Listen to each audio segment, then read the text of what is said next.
আন্দোলনে আসি আমি একটা গ্রুপ করেছিলাম যে আমাদের প্রত্যেকটা ডিপার্টমেন্ট থেকে তাদেরকে যুক্ত করে আমরা গ্রুপ ওয়াইজ আমরা আন্দোলনে আসবো এবং আমরা এসেছিলাম।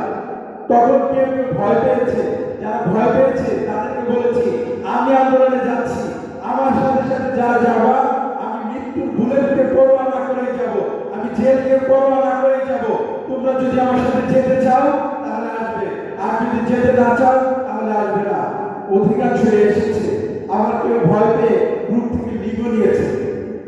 অতএব আন্দোলন কারো একার না, আন্দোলন আমাদের সকলের।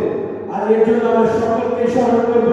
প্রত্যেকেরই ছোট ছোট অনেক গল্প আছে, আমরা চাই সেই গল্পগুলো মালা গেঁথে আমাদের যে আকাঙ্ক্ষা ছিল সেই আকাঙ্ক্ষাকে পূর্ণ করতে গতকাল আমাদের কেন্দ্রীয় সমন্বয়ক ভাইরা সাজিস হাসনাত আব্দুল্লাহ তারা চট্টগ্রাম থেকে ফিরতেছিল।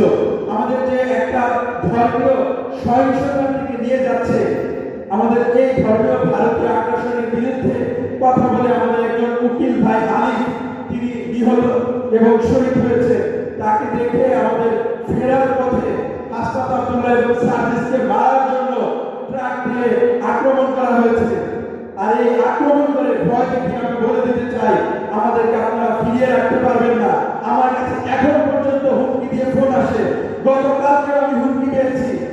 আমি বলে দিতে চাই হুমকিকে আর ভয় পাই না। যেদিন আমার শরীরের পাশ দিয়ে বুলেট দিয়েছে আর সে বুলেটটা গিয়ে লাগে আমার পলিটেকনিকের এক ছোট ভাই, সেদিন থেকে ভয় উবে গেছে।